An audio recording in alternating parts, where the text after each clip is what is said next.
மருத்துவ மாணவர் சேர்க்கைக்கான இளநிலை நீட் தேர்வு முடிவுகள் வெளியீடு.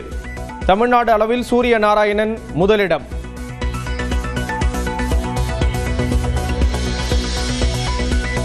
நீலகிரி மாவட்டத்தில் இன்றும் நாளையும் அதி கனமழை பெய்யும் என ரெட் அலர்ட் விடுத்துள்ளது வானிலை மையம். கோயம்புத்தூர், நெல்லை, தென்காசி, கன்னியாகுமரி மாவட்டங்களில் 2 நாட்களுக்கு மிக கனமழை பெய்யும் என கணிப்பு. திருப்பூர், தேனி, திண்டுக்கல் மாவட்டங்களில் இன்று கனமழைக்கு வாய்ப்பு. சென்னையில் மிதமான மழை பெய்யும் என்றும் கணிப்பு.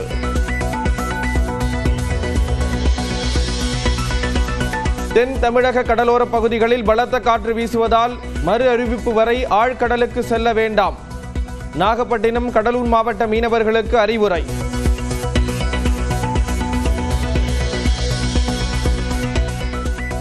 ஏர் இந்தியா விமானம் விபத்துக்குள்ளாவதற்கு முன்பு விமான கட்டுப்பாட்டு அறையை தொடர்பு கொண்டு உதவி கோரிய விமானி கீழே விழப்போகிறோம் என 5 வினாடிகளில் கூறியதாக தகவல்.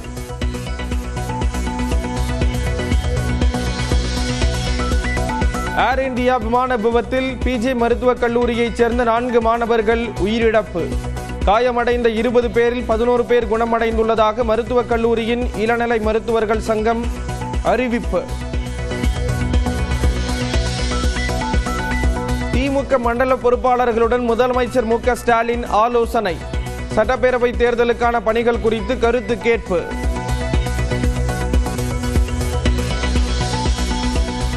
தமிழ்நாட்டில் எடப்பாடி பழனிசாமி தலைமையில்தான் ஆட்சி அமையும் என முன்னாள் அமைச்சர் ஆர்.பி. உதயகுமார் கருத்து.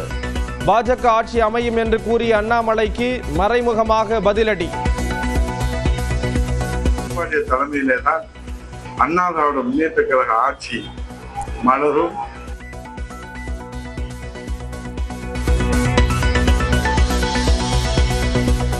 தமிழ்நாட்டில் அமைய உள்ளது கூட்டணி கட்சிகளின் ஆட்சிதான் என மாநில பாஜக தலைவர் நயினார் நாகேந்திரன் பேட்டி. தமிழ்நாட்டின் முதலமைச்சர் எடப்பாடி பழனிசாமி தான் என்றும் விளக்கம். எங்களது கூட்டணி கட்சிகளுடைய ஆட்சி, தமிழ்நாடு முதலமைச்சர் திரு எடப்பாடி பழனிசாமி அவர்கள். திருமங்கலம் அருகே காவல் நிலையத்தை அடித்து நொறுக்கி காவலரை மர்ம நபர்கள் தாக்கியதை கண்டித்து போராட்டம். அதிமுக முன்னாள் அமைச்சர் ஆர்.பி. உதயகுமார் உள்ளிட்டோர் போராட்டம். திமுக ஆட்சியில் காவல் நிலையத்திற்கே பாதுகாப்பு இல்லை என அதிமுக பொதுச் செயலாளர் எடப்பாடி பழனிசாமி குற்றச்சாட்டு. தமிழ்நாட்டு மக்களை முதலமைச்சர் எவ்வாறு பாதுகாப்பார் என கேள்வி.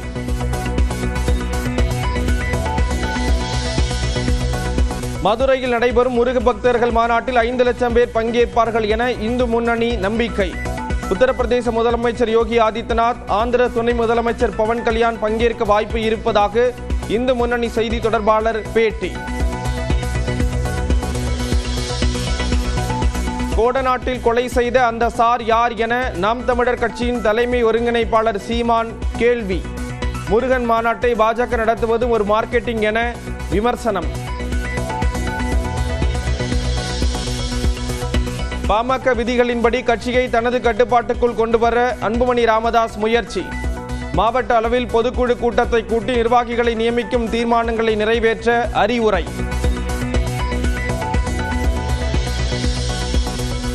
பிரபல நாட்டுப்புற பாடகி கொல்லங்குடி கருப்பாயி காலமானார்.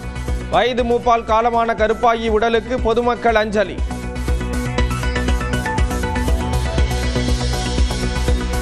மதுரையில் தடுப்புச் சுவரில் மோதி அரசு பேருந்து கவிழ்ந்து விபத்து. லேசான காயங்களுடன் உயிர் தப்பிய பயணிகள்.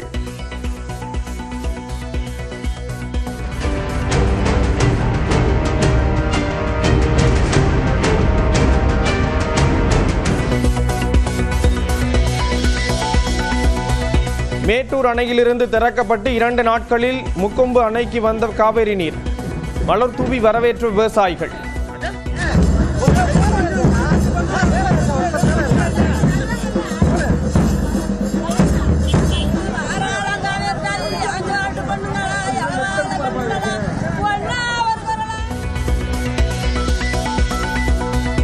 வார விடுமுறையால் திருப்பதியில் அலைமோதும் பக்தர்கள் கூட்டம். இலவச தரிசனத்திற்கு 20 மணி நேரமும் 300 ரூபாய் கட்டண தரிசனத்திற்கு 4 மணி நேரமும் காத்திருப்பு. இஸ்ரேல் மீது நூற்றுக்கணக்கான ஏவுகணைகளை ஏவி ஈரான் பதிலடி தாக்குதல். ராணுவ கட்டுப்பாட்டு மையம் உள்ளிட்ட பகுதிகளை தாக்கிய ஏவுகணைகள்.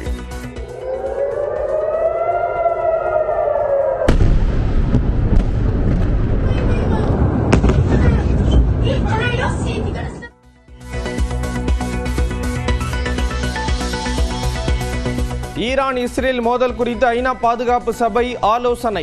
இஸ்ரேல் தாக்குதலில் 78 பேர் உயிரிழந்ததாக ஈரான் தூதர் தகவல்.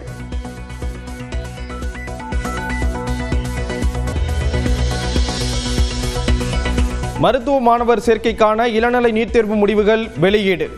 தமிழ்நாடு அளவில் சூரிய நாராயணன் முதலிடம்.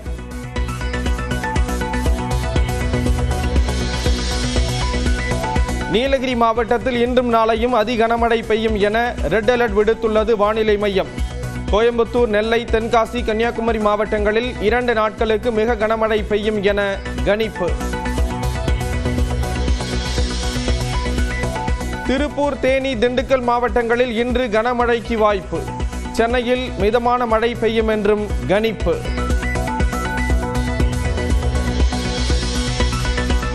தென் தமிழக கடலோர பகுதிகளில் பலத்த காற்று வீசுவதால் மறு அறிவிப்பு வரை ஆழ்கடலுக்கு செல்ல வேண்டாம்.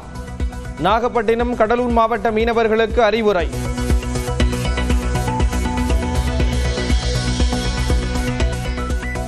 ஏர் இந்தியா விமானம் விபத்துக்குள்ளாவதற்கு முன்பு விமான கட்டுப்பாட்டு அறையை தொடர்பு கொண்டு உதவி கோரிய விமானி கீழே விழப்போகிறோம் என 5 வினாடிகளில் கூறியதாக தகவல்.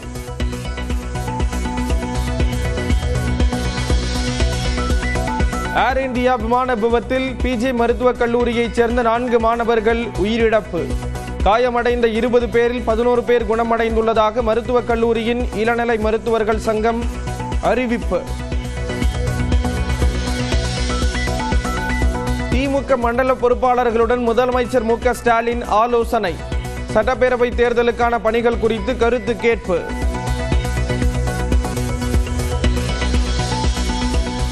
தமிழ்நாட்டில் எடப்பாடி பழனிசாமி தலைமையில்தான் ஆட்சி அமையும் என முன்னாள் அமைச்சர் ஆர்.பி. உதயகுமார் கருத்து. பாஜக ஆட்சி அமையும் என்று கூறிய அண்ணாமலைக்கு மறைமுகமாக பதிலடி. தலைமையிலே தான் அண்ணா திராவிட முன்னேற்ற கழக ஆட்சி மலரும்.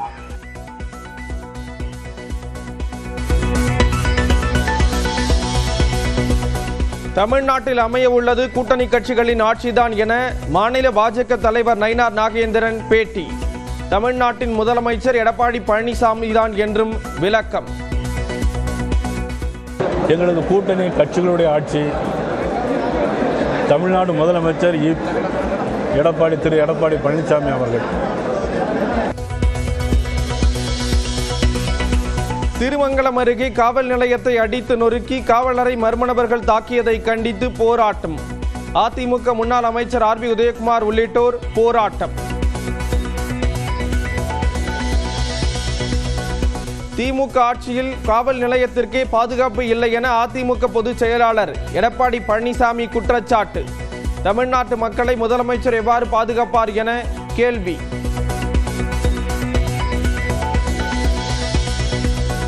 மதுரையில் நடைபெறும் முருக பக்தர்கள் மாநாட்டில் 5 லட்சம் பேர் பங்கேற்பார்கள் என இந்து முன்னணி நம்பிக்கை. உத்தரப்பிரதேச முதலமைச்சர் யோகி ஆதித்யநாத், ஆந்திர துணை முதலமைச்சர் பவன் கல்யாண் பங்கேற்க வாய்ப்பு இருப்பதாக இந்து முன்னணி செய்தி தொடர்பாளர் பேட்டி. கோடநாட்டில் கொலை செய்த அந்த சார் யார் என நாம் தமிழர் கட்சியின் தலைமை ஒருங்கிணைப்பாளர் சீமான் கேள்வி. முருகன் மாநாட்டை பாஜக நடத்துவது ஒரு மார்க்கெட்டிங் என விமர்சனம். பாமக விதிகளின்படி கட்சியை தனது கட்டுப்பாட்டுக்குள் கொண்டுவர அன்புமணி ராமதாஸ் முயற்சி. மாவட்ட அளவில் பொதுக்குழு கூட்டத்தை கூட்டி நிர்வாகிகளை நியமிக்கும் தீர்மானங்களை நிறைவேற்ற அறிவுரை.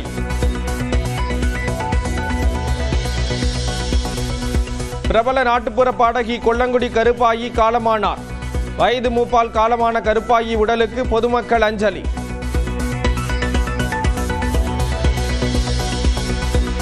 மதுரையில் தடுப்புச் சுவரில் மோதி அரசு பேருந்து கவிழ்ந்து விபத்து.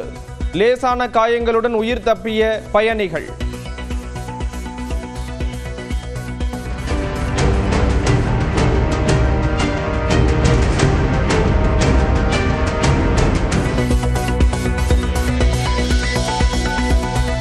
மேட்டூர் அணையிலிருந்து திறக்கப்பட்டு 2 நாட்களில் முக்கொம்பு அணைக்கு வந்த காவிரி நீர். மலர் தூவி வரவேற்ற விவசாயிகள்.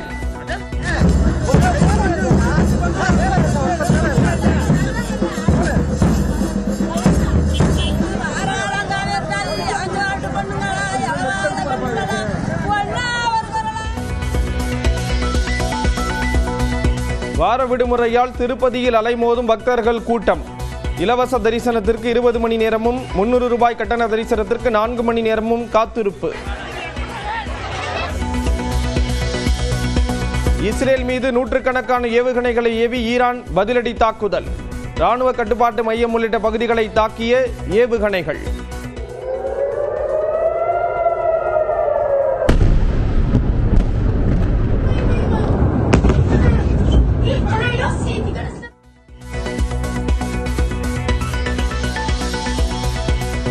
ஈரான் இஸ்ரேல் மோதல் குறித்து ஐநா பாதுகாப்பு சபை ஆலோசனை. இஸ்ரேல் தாக்குதலில் 78 பேர் உயிரிழந்ததாக ஈரான் தூதர் தகவல்.